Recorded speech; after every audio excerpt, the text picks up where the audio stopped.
Good morning, everyone, or afternoon, depending on where you're at. We're going to start the webinar in another minute or two.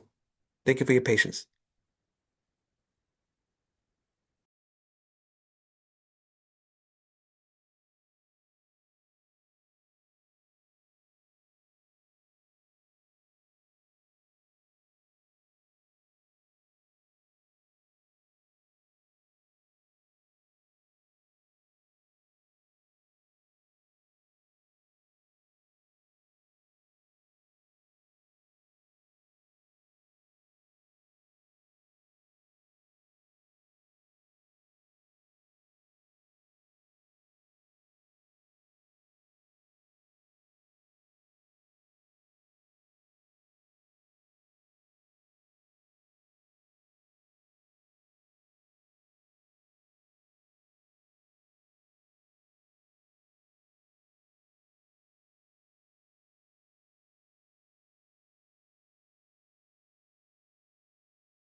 Well, hello, everyone.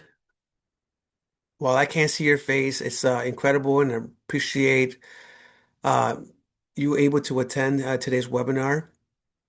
It is really incredible to see how many familiar names I saw in the registration list. Thank you all for joining us for the next session of our CVI Action Plan webinar series. 2 weeks ago, we gathered to talk about standardization, how the field can build shared expectations, clear protocols, and stronger infrastructure to support the work.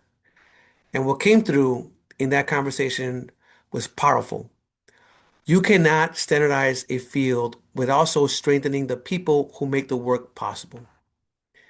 And that brings us directly to today's focus on CVI worker wellness. Last week's conversation reminded us that CVI is still a young field, that we're building systems, language, and infrastructure in real time. And as we do that, we have to be honest about something. The people doing this work are carrying extraordinary weight. They are navigating trauma, responsibility, and moral pressure in ways that don't neatly fit into traditional first responders frameworks.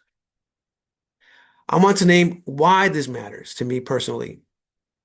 Before I ever worked in government, before I ever sat in a federal meeting or helped shape national strategy or implementing an RCT model, I was a frontline worker. I know what it feels like to respond to shootings, to sit with families in their worst moments, to carry grief home with you, and to keep going because the community needs you. I know what it feels like to be deeply committed to the work and still not have the structure, the benefits, or the supports that match the reality of what you're carrying or those that you work with. So when we talk about wellness today, I'm not talking about it as a policy concept.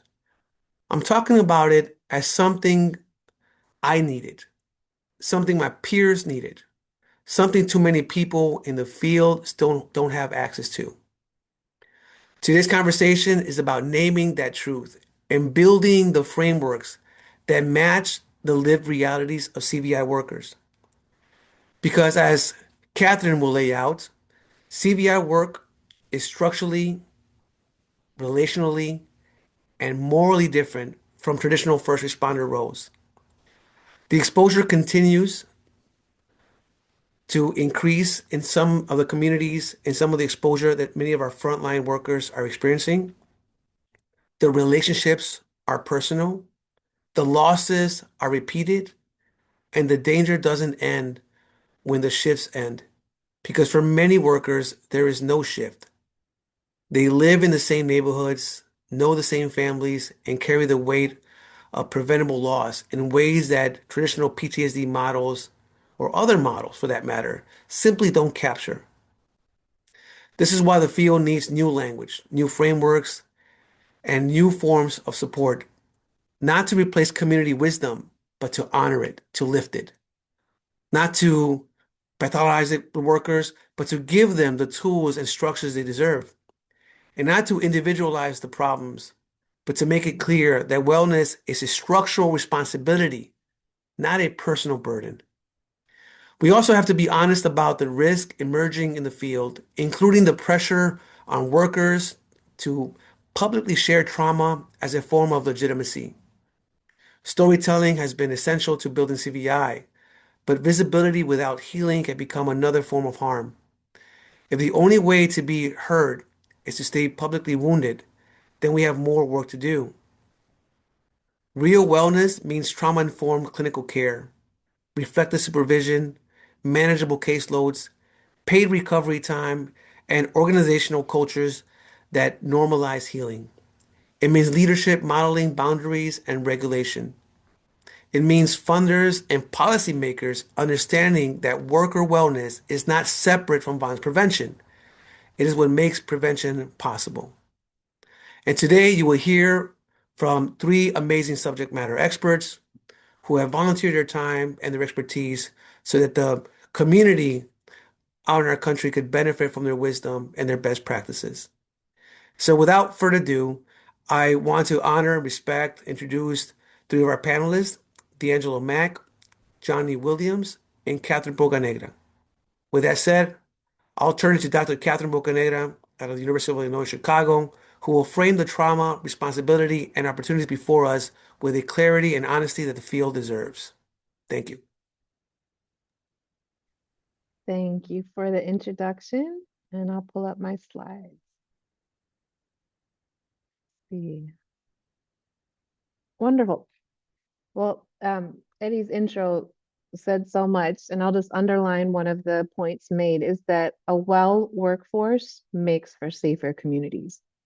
Over the next couple of minutes, I'm going to help define worker wellness as a structural component and inseparable from community conditions, examine what we know and what we don't know about trauma in this field, and also talk about why traditional frameworks often fall short for CVI. I'll then share some findings from a study that I conducted called Between a Bullet and Its Target, centering outreach worker voices and experiences, and close by challenging some assumptions shaping wellness investment that shift us from asking how workers cope to asking how systems truly care for people, keeping communities safe. Everything that I am sharing here is deeply collective and emerges from trust, partnership, and years of listening to frontline workers and community organizations. And I'm acknowledging these collaborators as an ethical reminder that knowledge and wisdom in this field is co-produced with the people in the communities most impacted by violence. As shared earlier, just a little bit of background about myself, but I'm a research professor at the University of Illinois, Chicago, Chicago's best and premier public research institution. And I'm also a licensed clinical social worker. I come from the field of community violence intervention and community mental health. So long before the projects and the publications, my learning came from sitting with violence interrupters, outreach workers, and hospital responders, trying to figure out how to keep people safe while carrying more grief than anyone should ever have to carry at work. And so if I say anything that resonates with you over the next couple of minutes, it's because it comes from someone in this room or someone like you who said it first. So let's take a minute to talk about a term we hear often in the field, the credible messenger or license to operate, or LTO. We know in CVI that credibility does not come from degrees or titles or certifications, but from having lived close enough to harm to be trusted by people still living in it. But the part that we don't talk enough about is that the same histories that create credibility also create vulnerability. And the field depends on that credibility without always protecting the people who hold it. Credibility in CVI is not just an asset, it's also a site of risk and harm. And any system that relies on lived experience has an ethical responsibility to protect the lives carrying that experience. So when you hear me talk about worker wellness in today's conversation, I'm talking about a holistic and ecological state of well-being. I want to acknowledge that CVI worker wellness can never be separated from community wellness or from the policies, resources, and power structures that shape safety and belonging in the first place, and that the overall goal is to build conditions where workers can remain healthy, connected, and alive in the work over time without having to sacrifice their bodies, their families, or their futures in order to keep communities safe. In the research world, if you ask me what do we know about CVI worker wellness and trauma, I would tell you that research has extensively documented the traumatic consequences of violence for communities, for survivors, and that CVI research is beginning to understand and develop a knowledge base for those who are most directly impacted, like our participants. But when we turn to the peacekeepers doing the daily work, making CVI worker wellness a priority, the evidence is strikingly thin, making this an urgent research, policy, and practice priority. Now, there is an urge when we talk about worker wellness and CVI to compare to systems developed for first responders, some of which are listed here. All of these roles respond to crisis, danger, and trauma. However, unlike traditional first responder professions, CVI workers are often criminalized rather than protected. They are system impacted rather than institutionally supported. They are culturally trusted, yet often professionally unrecognized, expected to absorb risk without the infrastructure that manages it, and chronically under-resourced despite carrying life-saving responsibility. So if we borrow wellness models from other professions, we risk missing an important truth that CVI workers are not positioned inside systems of protection. They are working at the edges of systems that have often harmed them. Most trauma frameworks we rely on are also falling short because they were built to explain something that already ended. But that is not the environment in which community violence intervention workers live and exist. And this is not a theoretical issue. It determines whether workers receive pathologizing treatment or truthful support. And truthful healing in this field requires integration of all of these sources of knowledge listed. The goal here is to help workers remain whole inside something that is still happening. So here I want to share a quote from an outreach worker who participated in one of my studies. Pay attention to their words, because what you hear in these words is not a memory of trauma that already happened. It's anticipation, vigilance, and the constant bracing for the next loss. And I want you to notice how this fear is not only personal, it's relational, communal, and tied to coworkers, neighbors, and people they love. And maybe most importantly, the line, we carry so much afterwards. That's not just about one incident. That's about accumulation and layering and the weight that never fully leaves your chest. This is not a past tense wound. This is a present tense condition. So then I ask, do our dominant trauma frameworks within the clinical realm actually describe the lives of CVI workers? This is where I would like to offer to you the concept of continuous traumatic stress, which is a psychological distress experienced under persistent, unresolved danger where safety cannot be assumed, and vigilance is an adaptive response rather than a symptom only tied to the past. And for those that are part of this webinar, I want you to critically think about the trauma frameworks that are handed to you and ask if the clinical understanding matches the lived conditions of the workforce so that care, supervision, and organizational responses are designed for the reality the workers are navigating. Now, up to this point, I've discussed trauma conceptually and clinically. I want to share one of the findings from my studies that asked CVI workers what were the predominant sources of traumatic stress in street intervention work. The first two that you see on the left-hand side of the screen, intervening in violent conflict and attending to the aftermath of a violent incident, are somewhat expected, anticipatory, and self-evident. But what surprised us in our findings is that many CVI workers talked about the traumatic stress of sustained exposure to structural harm, surveillance, and the long-term consequences of punishment. And they also talked about organizational trauma, which included chronic under-resourcing, stigma, lack of recognition, and the emotional burden of working inside systems that rely on but rarely protect their labor. So these domains reflect that traumatic stress is stretched across a full ecology of the work and not only in crisis moments. And these domains are reflected again in the voices of CVI workers involved in some of the work that I've done. Listen to their voices.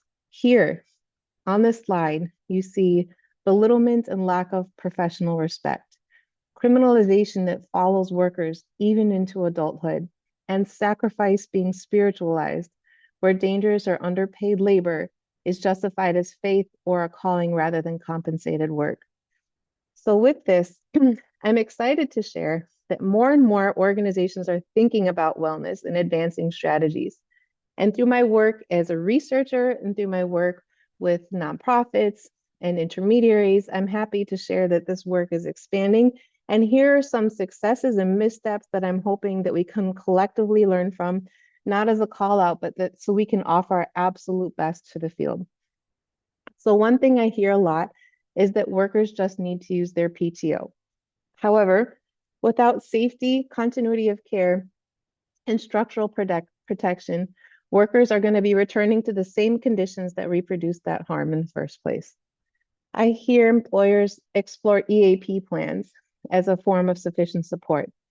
However, most EAP assistant programs are designed for short-term individual stress and are rarely equipped to address sustained community-embedded trauma or cumulative grief. I hear supervisors saying we need to practice self-care and that self-care alone will prevent burnout. But burnout is not only an individual regulation problem. The strongest predictors of wellness are structural, workload, supervision, organizational culture, and no amount of self-care can substitute for unsafe working conditions. Sometimes I hear workers say, well, look at this person, this leader, they're on the podium. If they can talk about their trauma, they're healed. And as shared in the intro, public storytelling is powerful, but the ability to narrate your trauma is not the same as healing from it. And there are even moments in our field when trauma has become commodified, circulated through books, documentaries, speaking platforms, and professional visibility without equal investment and attention to someone's long-term healing or the community conditions that produce that harm.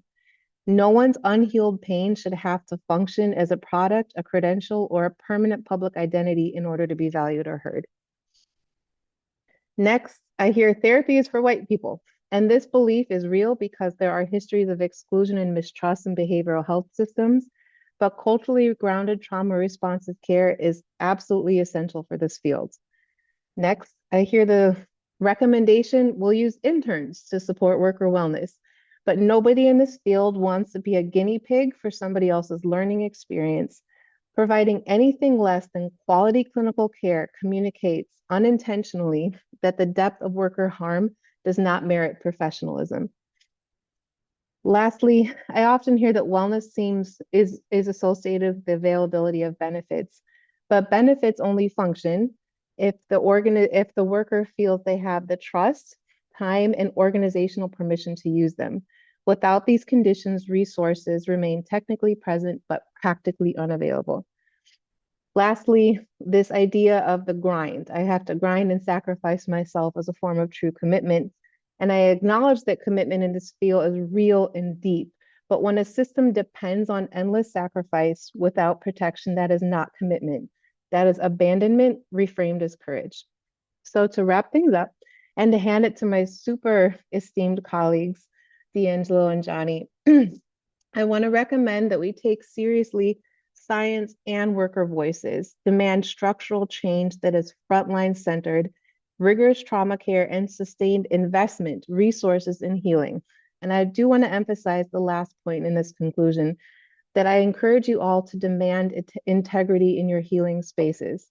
Because as healing becomes more visible, so do individuals and organizations claiming expertise in it. So ask those hard questions. What are your roots in this field? Who are you accountable to in this field?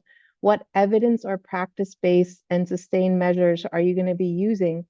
And will what you are building or offering outlast your contract?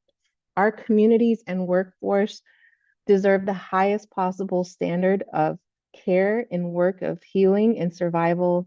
And with that, I'm super thankful to transition my time to somebody actually doing the work, to D'Angelo Mack from Magnificent World, who has a long and illustrious professional history, much of which I'm very excited for him to share in this next segment. Yeah. Wow. Thank you, Catherine. Such powerful work, amazing work that you're doing. One of my most favorite people, great researcher and a wonderful human being. Um, Team, this isn't my presentation, and I'm sure Johnny can do this a whole lot better than me. Um, as they're pulling up my slides, I just want to introduce myself. I'm D'Angelo Mack. Of Magnificent World. Um, I am a community champion and a violence interventionist. I've been doing this work for almost 2 decades now. Cut my teeth in the hospital-based violence intervention world. Helped to start the very first hospital-based violence intervention program here in Sacramento and continue to do work nationally around better supporting the lives of frontline staff.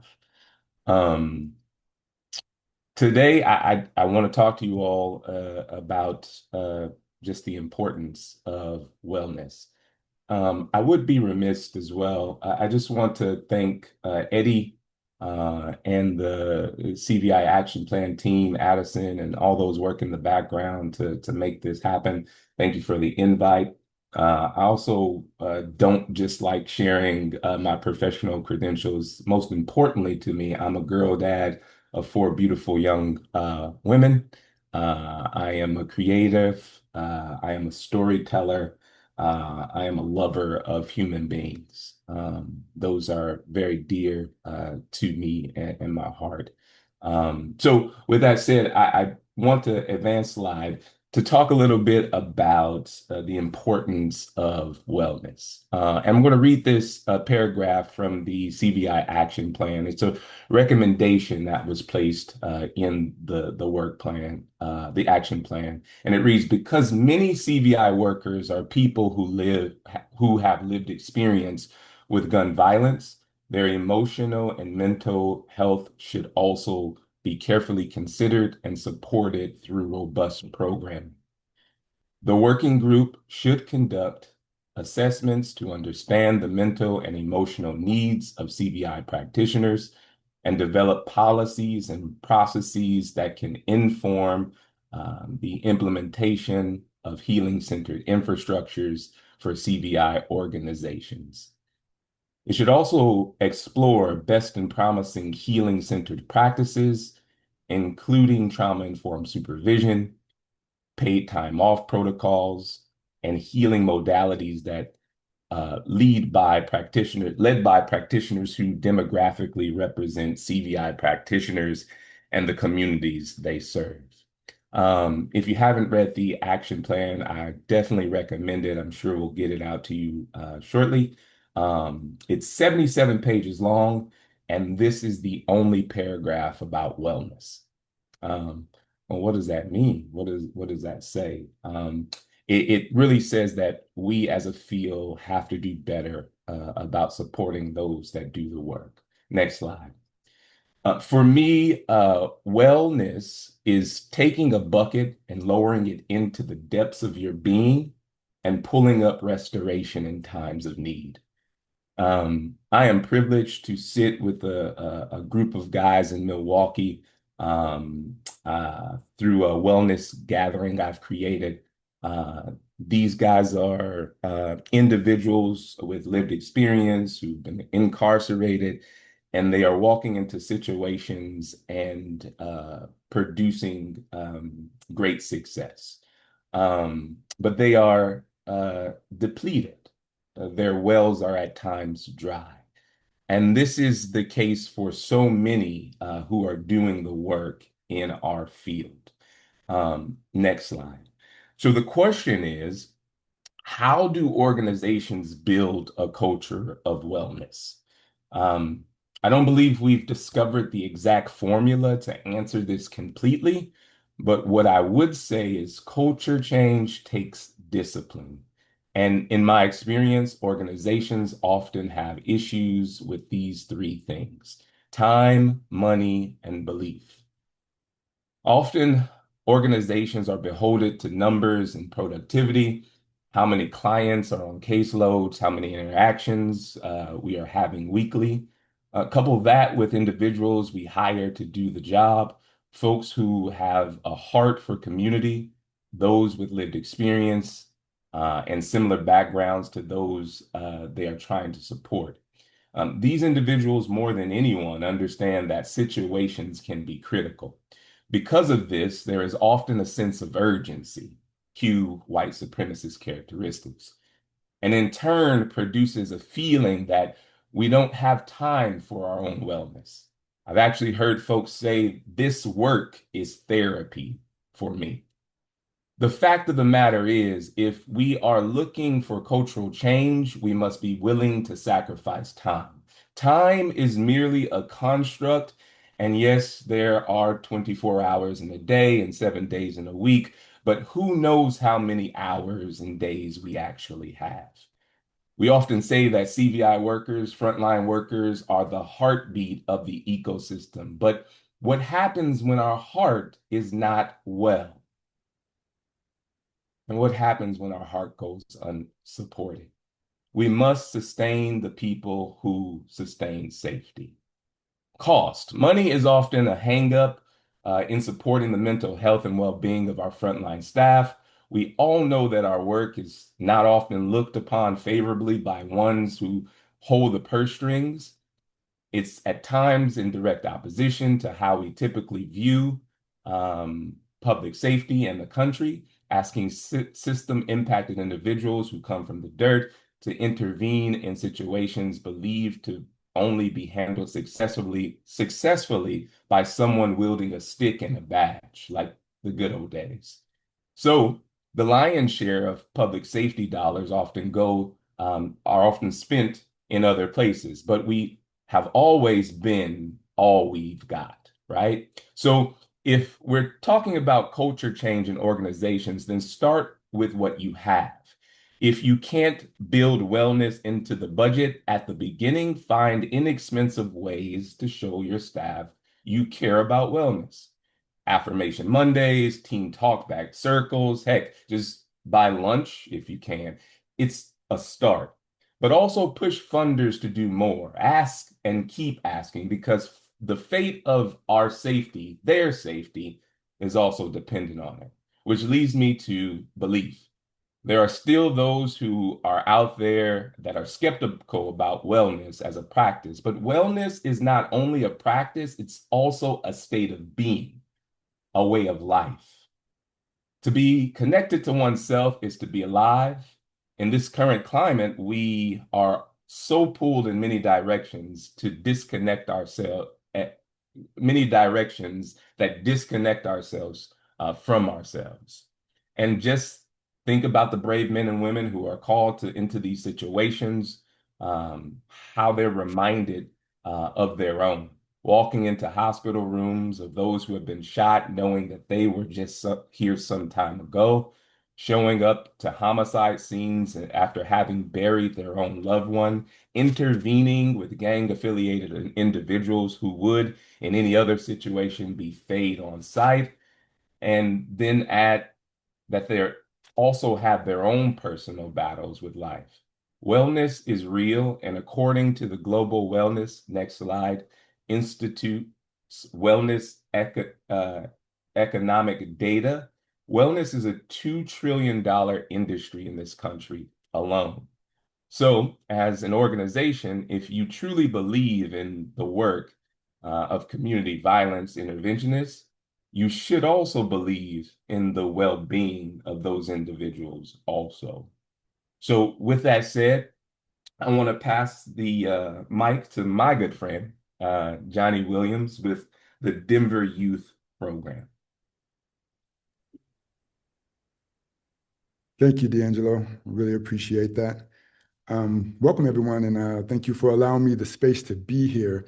I am here with great giants, and you've already gotten the meat of the meal, and you've already heard the science of wellness. You've already heard the importance of wellness. I'm just going to spend a couple minutes talking with you about the practicality of wellness when running an organization. Much like D'Angelo, I've been in this work for over 20 years, and I started out as one of the first bedside intervention and one of the first violence interrupters here in Denver, Colorado, and stayed in the program, worked through the program. And when I started working in the program, there was only two aspects of it. Actually, I started in the program that you see there on the screen, GRASP, the Gang Rescue and Support Project, where we primarily were working with young people, getting them out of gangs. And then out of that, organically, the rest of these programs grew. Simultaneously, we were doing one-on-one mentoring, which is the Metro Denver Partners piece that you see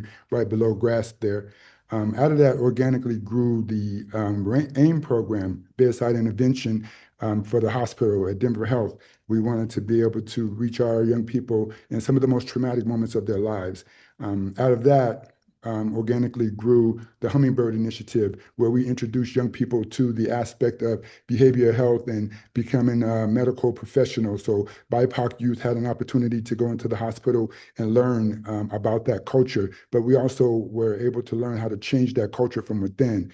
And then we grew Grasp Enterprises, which is a social enterprise that helps young people get jobs and stay out of trouble and be more educated about their life. My Outdoor Colorado gets them out of the community into the nature, into the mountains, into camping grounds to be able to expand their natural growth. And then the Reach Clinic, post-discharge wound care, where we do bullet-related type injury after the Brick Institute.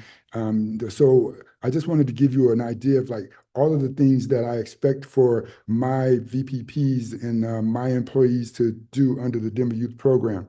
It's a lot. Next slide, please. So with having all of those different elements of our organization and expecting this one team all the time and expecting each of my staff members to know what all of those programs are and to be able to cohesively move in and out of those programs, I knew that I had to do something different. I knew that I had to be important about the wellness. So definitely, we definitely looked into the wages. And like D'Angelo said, we forced our funders to recognize that this work is important. We got good benefits for our staff. We did staff wellness support. We have a group called the Therapist of Color, so that each of our staff members have an opportunity to meet with a therapist. We do one-on-one therapy with them. We do group therapy with them as well. We have all of our healing circles, weekly healing circles. We have weekly check-ins with their actual supervisor of each of those programs. We honor their lived experience. We validate, educate, and motivate. They hear me say that all the time. I meet them where they are. I educate them about what is available in our organization. Then, much like D'Angelo and Catherine have already laid out, I educate them about industry standards and if there's something missing from our organization that we need to bring into the organization. So we do an internal and external type of wraparound of what that looks like. And we empower them to let us know what that looks like for them and their lived experience. We empower them to be able to share with us when they need to be able to have those time off. And we have those meetings with them weekly to make sure that they are staying on top of it. Next slide, please. But then we realized the way a man defines his situation constitutes reality for him.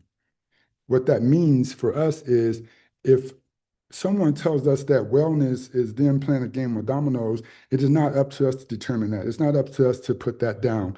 It is not up to us to say what it is for wellness. And we have all of these wonderful things that Catherine laid out and that D'Angelo laid out, that industry standards laid out. But for those that have lived experience, that may not work for them.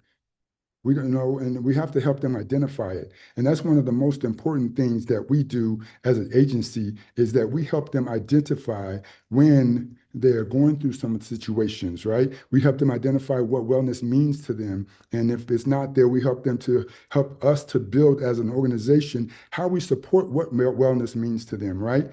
Next slide, please.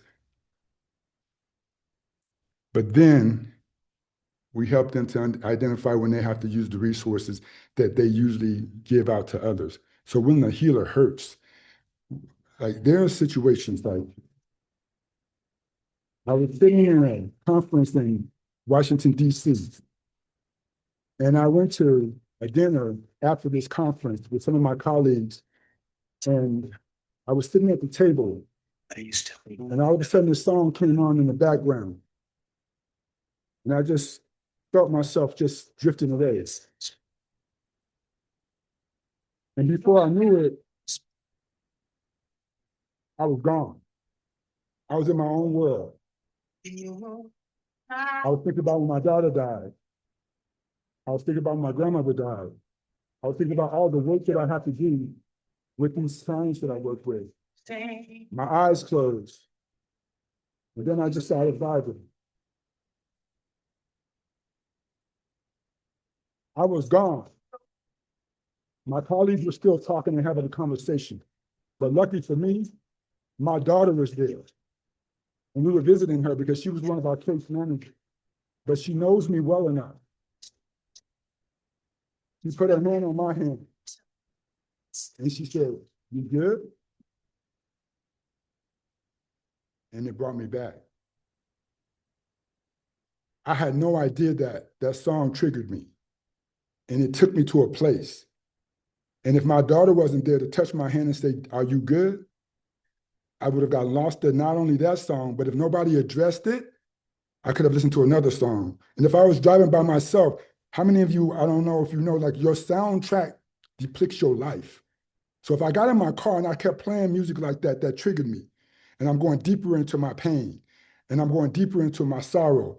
And there's no one to address it. What could be the outcome of that? So what I'm saying is we got to know our staff.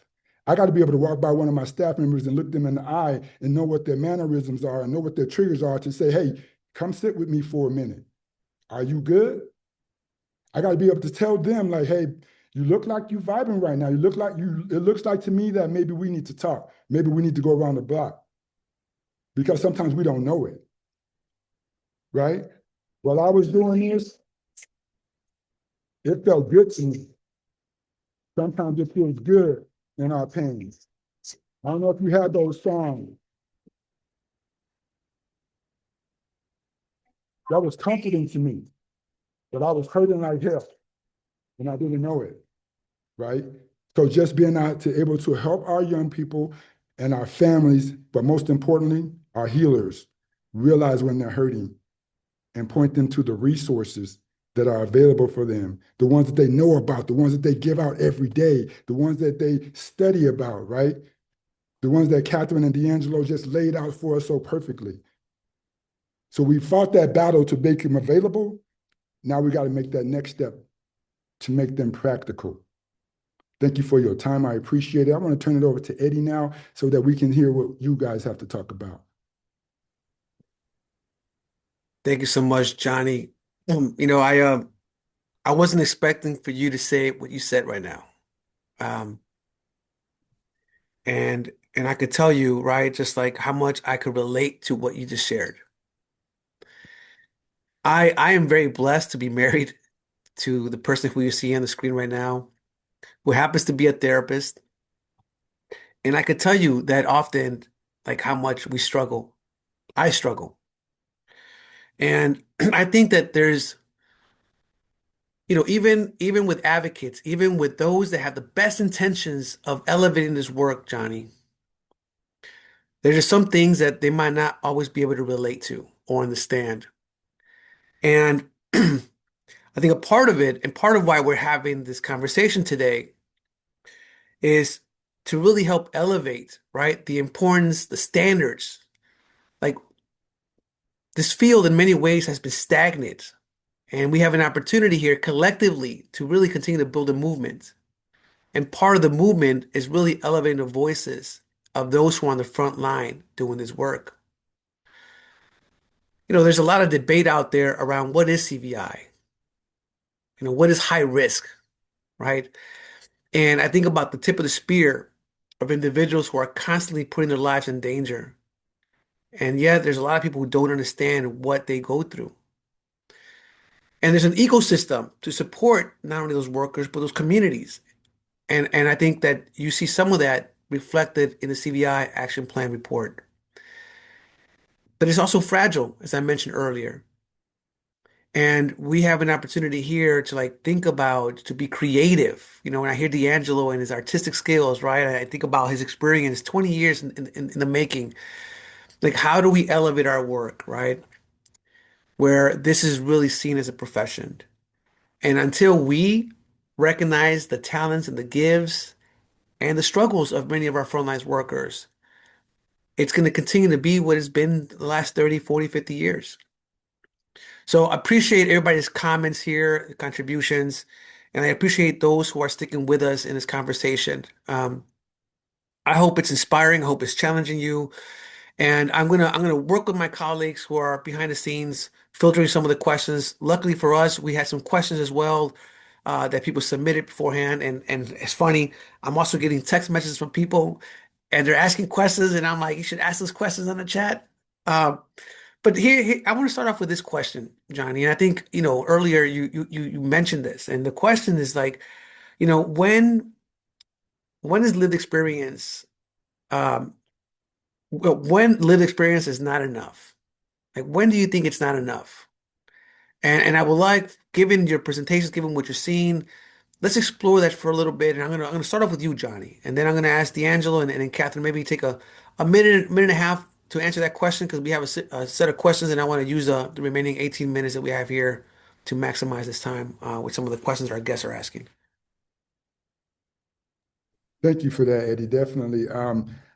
I think that the question it challenges us to think about like what does that mean for us? And when I talk about validate, educate, and motivate, I think when lived experience is not enough or lived experience becomes a barrier is when someone thinks that their experience alone can help them through working with someone else or working through this industry or identifying, as you just spoke, the importance of the work that we are doing and that we're building at CVI and how many people depend on that. So an opportunity that I've had to learn from is dealing with a lot of young people and some of my employees who have lived experience, maybe coming out of prison, transitioning. They've been institutionalized for 20 years. They have in them the lived experience of not only whatever they did to go to prison and whatever that life looked like in prison, but they carry all of that with them, right? So lived experience helps us to understand the work that they need to do.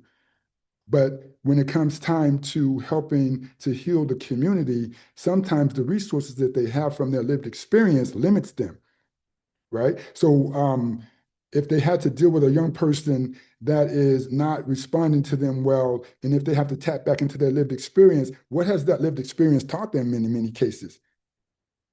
If it was in the street and you didn't do what you needed to do in the hood, you got a violation. And that violation sometimes can be very, tremendous on you. And if you were in prison and if you didn't do what you needed to do, you got put in consignment. You got put in, solitary. The sheriff's pressed down on you, right? And so sometimes digging into our lived experience can give us a bad example as to how we need to move forward. And then talking about self-care, and then I'm going to pass it. And if lived experience tells us how we should do self-care, in all of our lived experience, they didn't exist. There was no self-care in the gangs. There's no self-care in the street, and there's definitely no self-care in the prison system. So lived experience is not enough when it comes time for you to have to dig back into your lived experience to move forward and to elevate the work that we're doing in a pro-social positive way, in my opinion. Thank you for that. Thank you, Johnny. D'Angelo, do you want to take a stab at that? And Catherine, actually, I might have a different question for you, Catherine, given the chat. Yeah, thanks, Eddie. It's a great question. In our field, lived experience is a two-edged sword, right? When we think about the most effective individuals who can do this work, it's those that have experienced similar situations to those that need the support. Um, but it is definitely a two-edged sword. These individuals are literally putting themselves in the shoes of those individuals they are supporting, and all their lives they've been trying to get out of those shoes, right? What I'm realizing is that there is very limited support, right? We understand when we're hiring individuals that lived experience is a very important piece of this, but the mechanisms that need to be in place to actually support these individuals aren't. And the mechanisms, guys, very simple, right? Uh, Policy changes behavior. Relationship changes heart, right?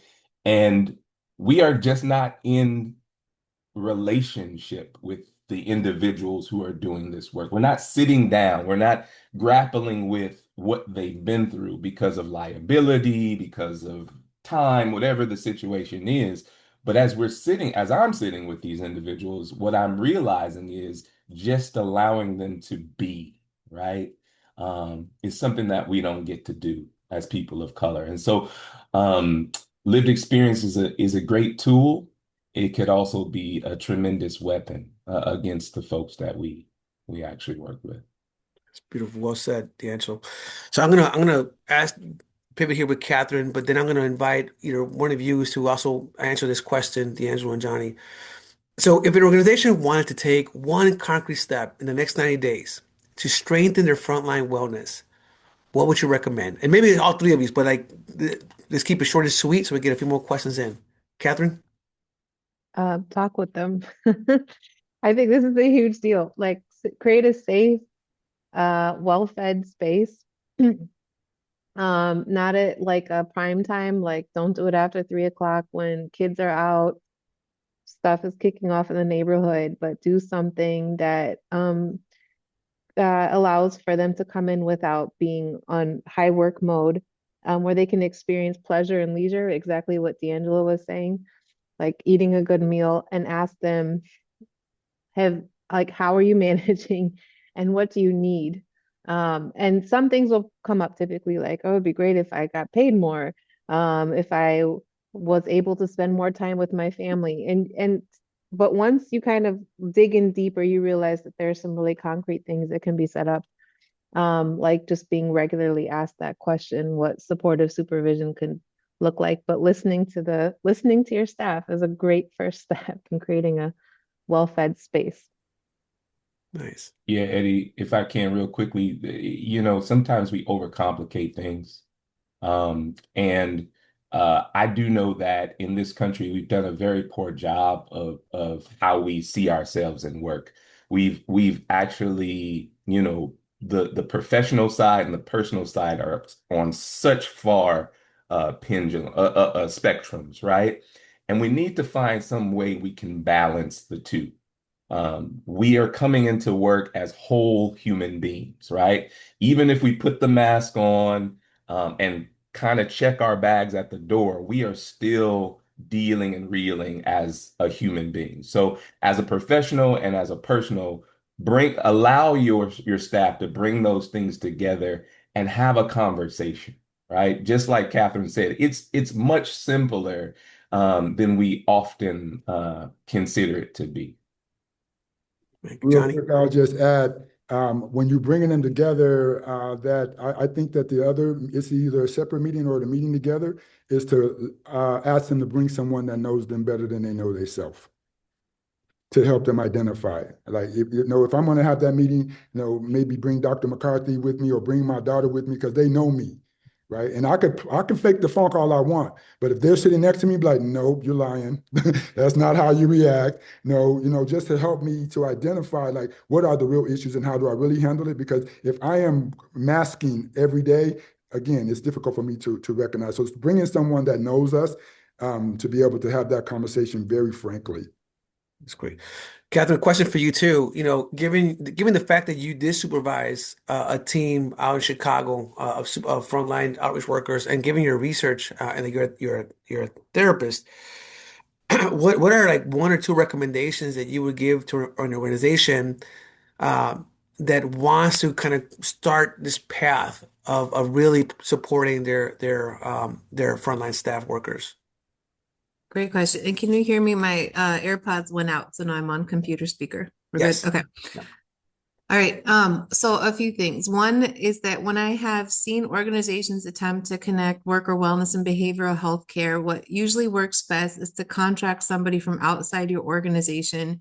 Even if you have fabulous therapists who work in your org, they're going to be seen as peers and it's a good start to do some like psycho ed and build a culture of like awareness around behavioral health care, but having an entity outside your org is more trusted and safe and facilitate that access through not putting the cost burden on the worker.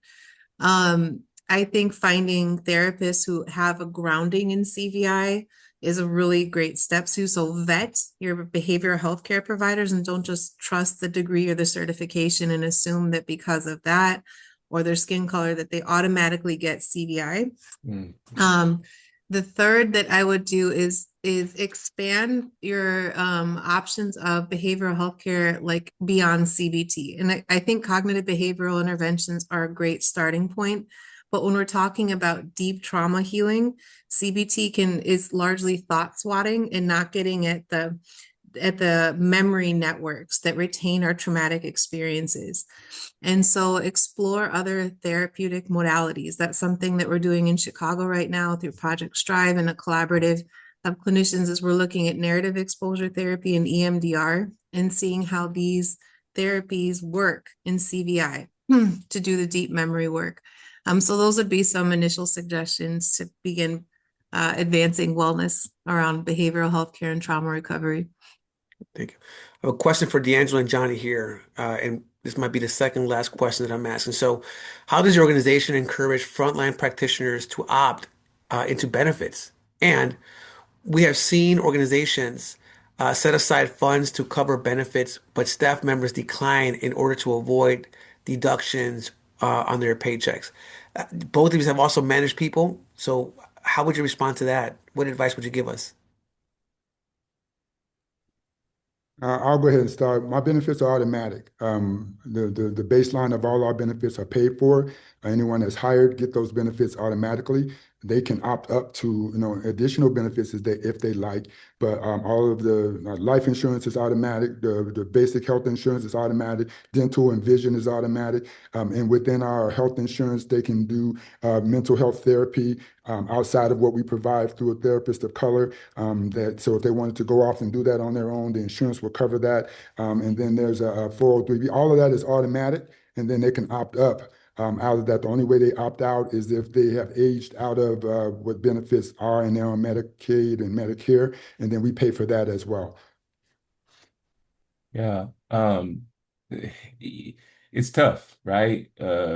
Deductions from paychecks. Paycheck is important to all of the staff, right? The actual funding and taking away, a few dollars might affect a household. And so I don't know if there are ways around the deductions. I love what Johnny said. He basically said benefits are paid for. That's number one. If we could just get the benefits paid for without deductions first and foremost. But are there also ways to supplement the deductions, right? Is there, donations are a huge thing from community, right? If you can get community folks to donate gift cards and things to kind of supplement income, that could be very helpful. But at the bottom line, if we could not deduct at all, that'd be amazing. Thank you, D'Angelo. So I'm going to give each one of you 30 seconds here, all right, Mhm. as we come to an end. And here's the final question. And by the way, we're gonna put on the chat uh, our three panelists' information, so you could find them either on LinkedIn or go on their websites to learn more about their work. And so the final question here is, tell us one thing that you would strongly recommend to the field that has really worked for you. Mm.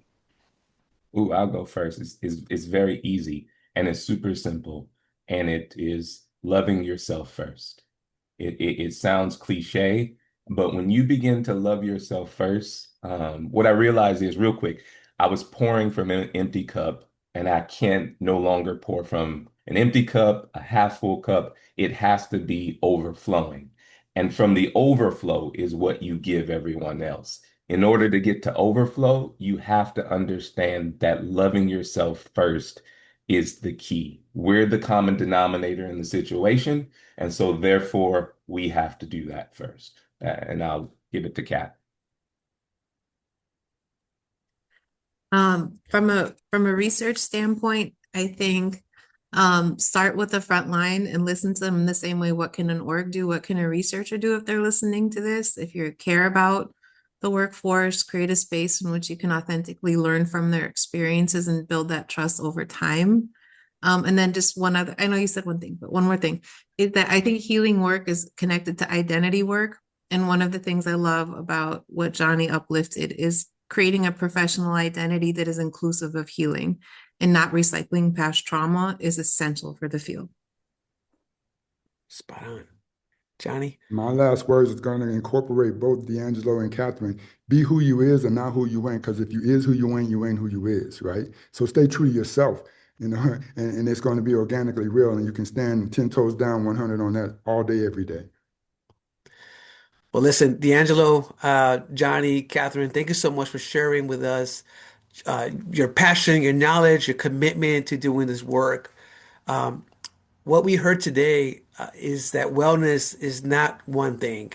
It's a system. It's clinical support, it's reflective support, supervision, it's organizational culture, it's leadership, modeling boundaries, and it's the courage. It is the courage to name the realities of CVI workers and what they face every day. Each of our panelists showed us different pieces of what real structural wellness look like when it's done with intention. As someone who came up through the front line, I want to say this clearly. The people doing this work deserve the same level of care, planning, and investment that we expect them to give their communities. Today's conversation gives us a roadmap for how to build that, and it reminds us that wellness is not separated from violence prevention. It is what makes prevention possible. So please join us on February 25th as we share the report that's coming out regarding the training and technical support from the collective, one of our committee members, regarding and also referencing some of the wellness.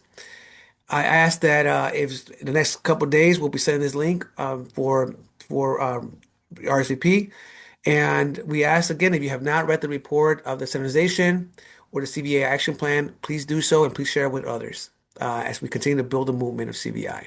Thank you so much for your time and look forward to connecting with you. And some of the questions that we did not answer, we are promising you that if we have your email, we will be responding back to your questions individually. Thank you so much.